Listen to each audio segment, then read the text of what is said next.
নমস্কার বন্ধুরা, আপনারা দেখছেন ডেমক বাংলা। আমাদের সঙ্গে আছে সুধাত্মা ভাই।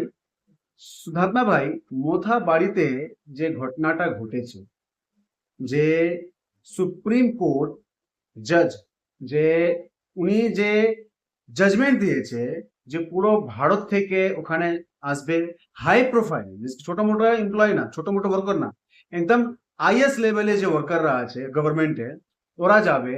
আর এই এসআইআর এর কাজে যেটা হচ্ছে, যেটা পেন্ডিং আছে, এই কাজটাকে ফিনিশ করবে টাইম নিয়ে। বাট কি হয়েছে, মোটাবাড়িতে ওখানকার যে লোকালরা আছে অনেকরা এসেছে, ওদের ওপর অ্যাটাক করেছে। এর অ্যাটাকটা কারণ, ওর ইম্প্যাক্ট আর ইলেকশনের উপর ওর প্রভাবটা কি? দেখো, সবার আগে তুমি বললে যে মোথাবাড়িতে যে ঘটনাটা ঘটেছে। এখন মোথাবাড়ি এই নিয়ে দুবার এই ঘটনা ঘটে। হুম। সেটা হচ্ছে কি, এই একটা হিংসি। হুম। প্রথমটা যেটা হয়েছিল সেটাকে বলছিল সাম্প্রদায়িক দাঙ্গা। হুম। হুম। কারণ দুটো সম্প্রদায় এক অপরের বিরুদ্ধে একটি মানে একটা হিংসাত্মক ঘটনা ঘটিয়েছিল। যদিও একটা সম্প্রদায় অনেক বেশি অ্যাক্টিভ হয়েছিল আর আরেকটা সম্প্রদায় সেই সময় কিছুটা মার হয়নি। হয়েছিল। হুম। তো আজকে যেটা ঘটেছে সেটা হচ্ছে যে এই যে সুপ্রিম কোর্ট তুমি আইএএস এদের কথা বললে, এরা হচ্ছে জুডিশিয়াল অফিসার। হুম। মানে এরা কোর্টের কাজ করে। হুম। এরা কোনো ইলেকশন কমিশনের কাজ করে না, নির্বাচন কমিশনের কাজ করে না। এরা সারা বছর কোর্টের কাজ করে। এরা হুম। নয় জজ, নয় হুম। পেশকার, নয় এখানকার কোর্ট হুম। ক্লার্ক। তো এদের উপর কোর্ট শেষমেশ দায়িত্ব দিয়েছিল হুম। যে এই রাজ্যে বারবার এসআইআর বিরোধিতার জন্য হুম। যে 60 লাখ ভোটারের নাম হুম। শেষমেশ উঠতে পারলো না ভোটার লিস্টে, হুম। হুম। তাদের কি হবে? তাদের ভবিষ্যৎ ঠিক করার জন্য, তাদের নির্বাচনী যে অধিকার হুম। সেটাকে কায়েম করার জন্য কোর্ট আদেশ দিয়েছিল তার নিজেদের লোকেদের যে আপনারা দেখে শুনে এসআইআর এর কাজটা শেষ করুন হুম। ভোটের আগে, কারণ নির্বাচনী অধিকার প্রয়োগ করবে। হুম। কিন্তু সেখানেও দেখা গেল যে এই রাজ্যের মধ্যে কোর্ট পর্যন্ত বাধা পেল, কোর্টের আধিকারিকরা পর্যন্ত বাধা পেল, এবং মানে মারাত্মক আক্রমণ হলো তাদের উপরে। তাতে তাদের প্রাণনাশও হতে পারতো। হুম। হুম। তুমি ভাই হয়তো দেখেছো যে একটি, আমার অনেক নিউজ চ্যানেলে এসেছিল হুম। একটি ভিডিও রয়েছে। সেখানে কোর্টের লোকজন মানে তারা একটি স্করপিও গাড়ির মধ্যে বসে আছে, হুম। আর তার তার সামনে দিয়ে একটি পাইলট কার খুব জোরে দৌড়াচ্ছে, ভ্রান্তুর মতন হুম। দৌড়াচ্ছে। সেই গাড়ির মধ্যে থেকে আওয়াজ আসছে যে আমাদের পাইলট কারটি অ্যাক্সিডেন্ট হয়েছে, পাইলট কারটি আর আমাদের সাথে নেই, আমরা এখন কোনো সিকিউরিটি ছাড়া এখান দিয়ে যাচ্ছি। হুম। আর সেই যখন বক্তব্য রাখছে, তার মধ্যে দেখা যাচ্ছে যে রাস্তার উপরে বাঁশ পেতে রাখা হয়েছে, হুম। হুম। সে বাঁশকে ভেঙে চুরে দিয়ে গাড়িটা বেরিয়ে যাচ্ছে। তো খালি বলছে, ওইখানে যখন ড্রাইভারকে জিজ্ঞাসা করা হচ্ছে এই রে তোর গাড়িতে কোথায় ক্ষতি হলো, হুম। হ্যাঁ, তখন ড্রাইভার বলছে দাদা আগে এখান থেকে বেরোই। তার মানে কতটা প্রাণ ভয় আছে ওখানে। ভয়, হুম। কতটা প্রাণ ভয়, যেখানে গাড়িরও পরোয়া না করে, গাড়ি তো একটা অ্যাসেট, হুম। আর হুম। সেটা তো সরকারের কেনা, এটা তো কোনো প্রাইভেট গাড়ি না। হুম। তো পাবলিকের টাকায় কেনা গাড়ি, তো সে বাদ দিন। তো সেই সব কিছু নিয়ে যেটা দেখা যাচ্ছে হুম। যে ভোটাধিকার এ রাজ্যে মোটেই সুরক্ষিত না। সুপ্রিম কোর্ট নির্দেশের পরেও, হুম। সুপ্রিম কোর্ট দ্বারা যে সব লোকেদের ওখানে কাজ করতে বলা হয়েছে হাইকোর্টের থ্রু দিয়ে, তারাও আক্রান্ত এ রাজ্যে। মানে এসআইআর এর বিরোধিতায় হুম। এ রাজ্য তুঙ্গে। আর এখন যে পরিস্থিতি হয়েছে এ রাজ্যে, হুম। হুম। সেটা আমি মানে কাশ্মীরের থেকেও যে খুব খারাপ পরিস্থিতি সেটাও বলতে পারবো না, কারণ এ রাজ্য কাশ্মীরের পথেই চলেছে। হুম। তোমার বিক্রম হয়তো মনে থাকবে যে কাশ্মীরের একটি ভিডিও, হ্যাঁ, খুব মানে নেটে থাকে। সেটা হচ্ছে একজন জজ সাহেব, হুম। তাকে হত্যা করা হয়েছে, তার বডিটা রাস্তায় শোয়ানো রয়েছে কাশ্মীরের রাস্তায়, এবং তার অ্যারাউন্ডে উগ্রপন্থীরা আনন্দ করে যাচ্ছে। হুম। আজ কি পশ্চিম বাংলায় সেরকম পরিস্থিতি আসেনি? এসে গেছে। কাল যদি ওই ড্রাইভার বা ওই গাড়িতে যারা ছিল হুম।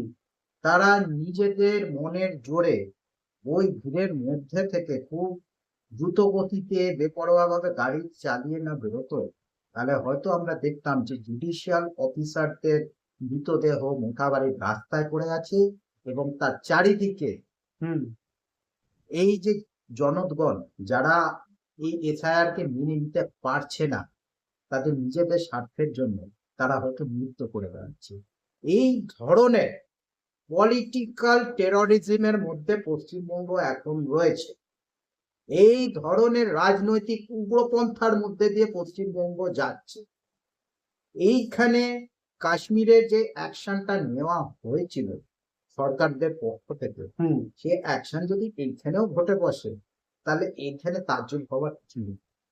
শুদ্ধাত্মা ভাই, তুমি কথা বলছো জুডিশিয়াল অফিসার, এরা অনেক সময় কি হয় রিটায়ার্ড জজও থাকে, রিটায়ার্ড আইএস অফিসারও থাকে, বড় হায়ার লেভেলে যে নিষ্কি আছে ওরা থাকে, এই লেভেলে যে প্রোফাইলে আমলারা। আমলারা থাকে। বাট এর ছাড়া আমরা ইন্টারনেটে একটা ভিডিও দেখি, আর ইন্টারনেটে ভিডিওটা খুব বেশি ভাইরাল হচ্ছে। কারণটা হচ্ছে কি, একটা দলের নেতা একটা বাড়ির সামনে গেছে, ওই বাড়িতে যাকে বোঝাচ্ছে ওনার ভয়েসটা আমরা শুধু পেয়েছি, আর ওই ভয়েসটা একটা বৃদ্ধ মহিলার ভয়েস ছিল, খুব ইয়াং না, খুব বৃদ্ধ মহিলা।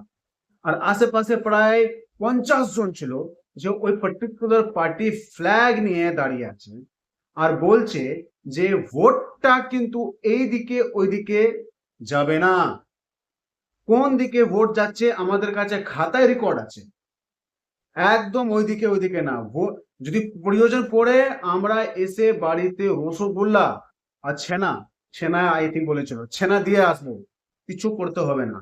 এইভাবে থ্রেট, হোয়াইট কাপড় পরে একদম লম্বা কালো করে হাট্টা কাট্টা পেলবার মতো লোকটা একটা বৃদ্ধ মহিলার সামনে এইভাবে কথা বলছে, 50 জন বাড়িতে বাইরে দাঁড়িয়ে, ভোটারদের কিভাবে উনি ভয় দেখাচ্ছে। আমি তো বিক্রম প্রথমে তোমাকে বললাম যে এই রাজ্যে একটি রাজনৈতিক প্রতিহিংসা না, হুম সন্ত্রাস চলছে। আর এই সন্ত্রাসেরই এই দ্বিতীয় উদাহরণ। হুম প্রথমটি হচ্ছে যে সরকারের নিজেদের লোক, কোর্টের নিজেদের লোকেরা যেখানে সুরক্ষিত নয়, সেখানে একজন সাধারণ মানুষকে যে এই যে নির্বাচনের আগে ধমকানো চমকানো হচ্ছে, এটা খুব স্বাভাবিক ব্যাপার। হুম এটা তো কাশ্মীরেও ঘটেছে। কাশ্মীরে যেরকম আমি বলে দিলাম যে এরকম একটি ঘটনা ঘটেছিল যেখানে জজের মৃতদেহর চারিদিকে উগ্রপন্থীরা নৃত্য করছিল। হুম হুম আবার এরকমও ঘটনা ঘটেছে, তুমি দেখবে এই তো খুব রিসেন্ট, এই যে 370 ধারা উঠে যাওয়ার হুম আগে, হুম যে ওইখানে মানে রাজনৈতিক কর্মীদের টার্গেট করা হচ্ছিল। হুম রাজনৈতিক কর্মী, কখনো কংগ্রেসের রাজনৈতিক কর্মীকে গুলি করে দেওয়া হচ্ছিল, হুম কখনো বিজেপির রাজনৈতিক কর্মীকে মেরে দেওয়া হচ্ছিল, কখনো অফ ডিউটি পুলিশ অফিসারদের হত্যা করা হচ্ছিল। ওই যে ওই ছেলেটার নাম অরঙ্গজেব, মনে আছে? তো তার জন্য সে জানাজা বেরোলো। তো যাকে, তো আমাদের পশ্চিমবঙ্গ তো এখন প্রায় কাশ্মীর হয়েই গেছে হুম অরাজকতার দিক থেকে। তোমরা এই কাশ্মীর বললে বলবে যে না, ওইখানে একটা সংখ্যাগুরু সংখ্যালঘুর ব্যাপার আছে, হুম এরকম একটা ব্যাপার আছে। কিন্তু পশ্চিমবঙ্গ তো এখনো সংখ্যাগুরু হুম হিন্দুরা, হুম কিন্তু এখানে সংখ্যালঘু ব্যাপারটা চলে আসছে কি করে? তাহলে উগ্রপন্থাটা তৈরি হচ্ছে কোথা দিয়ে? তার মানে এটা রাজনৈতিক সন্ত্রাস। তার মানে এই যে এই বঙ্গে এখন সন্ত্রাসবাদীদের আখড়া হয়েছে। আর এই আখড়াটার কারণ হচ্ছে যে সরকার গত 5 বছর হুম যে পরিমাণ দুর্নীতি করেছে, হুম এটা কোনো সন্ত্রাসবাদী কার্যকলাপকে সাপোর্ট দেওয়ার জন্যই এই পরিমাণ দুর্নীতির অর্থ না। তুমি বলো, যারা উগ্রপন্থা করবে তারা অর্থটা কোথ দিয়ে পাবে? হুম তারা কি সাদা খাতায় ভদ্রলোকের মতন ব্যবসা করে কি উগ্রপন্থার জন্য টাকা জোগাবে? তারা ধরা পড়ে যাবে। তাহলে এই যে দুর্নীতি, অঢেল দুর্নীতি, পাহাড় প্রমাণ দুর্নীতি, এই সমস্ত যে খরচা, হুম এইগুলো এইসব সন্ত্রাসীদের জন্য তৈরি হচ্ছে। যে সন্ত্রাসীরা পাথর ছুড়বে, হুম যে সন্ত্রাসীরা রাস্তা কেটে রেখে দেবে, যে সন্ত্রাসীরা বাঁশ ফেলে রেখে দেবে, যে সন্ত্রাসীরা হুম বাড়ি বাড়ি গিয়ে রসগোল্লা ছানা বড়া, এই হুম রসগোল্লা ছানা বড়াটা কিনতে পারবে কোত্থেকে? রসগোল্লা ছানা বড়াটা কিনতে পারবে কোত্থেকে? হুম আর তুমি যে ভিডিওটা দেখেছো, সেই ভিডিওটা আমিও দেখেছি। লোকটি খালি ভয় দেখানোর জন্য, আতঙ্ক তৈরি করার জন্য নিজের মুখে বলছে যে আমাদের কাছে কিন্তু ভিডিও রেকর্ড থাকবে যে আপনি কোথায় ভোট দিয়েছেন, এটি একেবারে মিথ্যে কথা। হুম এই রেকর্ড শুধুমাত্র নির্বাচন কমিশনের কাছে থাকে এবং নির্বাচন কমিশনের ক্যামেরা শুধুমাত্র ওই বুথের মধ্যে হুম অ্যালাউড হয় বা ও পারমিশন পায়। আর বুথের ক্যামেরাটাও কিন্তু আপনি ভোট কোথায় দিচ্ছেন সেই মুখো হয়ে থাকেন না। হুম ওটা খালি দেখে যে ভোটের যন্ত্রটা যেখানে আছে সেখানে কজন ঢুকছে। আপনি একলা যাচ্ছেন না, আপনার সাথে কেউ যাচ্ছে। নিয়ম হচ্ছে আপনি একলা যাবেন, নিজের ভোট নিজের মতন দেবে, আপনি কোন বোতাম টিপছে হুম বিশ্বাস করুন কেউ দেখতে পায় না। তারা যেটা চিহ্নিত করতে পারে সেটা হচ্ছে ম্যান টু ম্যান মার্কিং করে, সেটা একটা ইলেকশনের কাজ, সেটা বুথ অনুযায়ী কটা ভোট ওদের পক্ষে এসছে আর কারা ভোট দেয়নি, এই এই নিয়ে আপনি যখন আপনার পাড়া প্রতিবেশীদের সাথে কথা বলেন সেখানে ওরা একটা ইঙ্গিত পেয়ে যায়। হুম এবং প্রত্যেকটা পাড়ায় তো কিছু সুবিধাবাদী লোক আছে, হ্যাঁ, যে তাদের নাম বলে দেওয়ার পরিবর্তে তারা কিছু এই আর কি ওই দুর্নীতির হুম অংশ হতে পারবে, তাতে তাদের ঘর সংসার ঠিক করে চলবে। তো এরকম ভাবে আপনাকে ট্র্যাক করতে পারবে। বিশ্বাস করুন আপনি কোন চিহ্নে ভোট দিচ্ছেন তা কেউই জানতে পারবে। তাই প্রথমে যেটা আপনাদের আতঙ্কিত করে দেওয়ার যে চেষ্টা, এটা একটা রাজনৈতিক সন্ত্রাস এ রাজ্যে চলছে। সন্ত্রাস করে লোকজনদের দুর্নীতিতে ফাঁসিয়ে এক অপরের বিরুদ্ধে সুবিধা পাইয়ে দিয়ে কিন্তু এরা এদের পলিটিক্যাল রাইভাল বা হুম রাজনৈতিক প্রতিদ্বন্দ্বীদের বা ভোটারদের টার্গেট করে। দাদা ভাই আপনার বহু ধন্যবাদ যে আপনি সময় দিয়েছেন।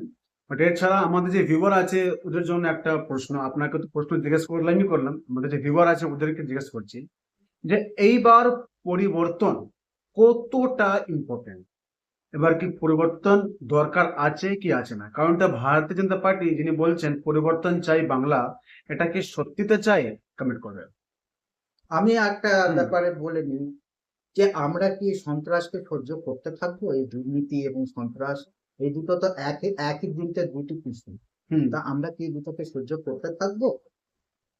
বিক্রম যেটা জিজ্ঞাসা করলো আপনারা সে প্রশ্নের উত্তর দেবেন যে চুপচাপ এবার পরিবর্তনের ছাপ হবে কি না এই সন্ত্রাসের প্রতি আপনাদের ছাপ হবে। নমস্কার।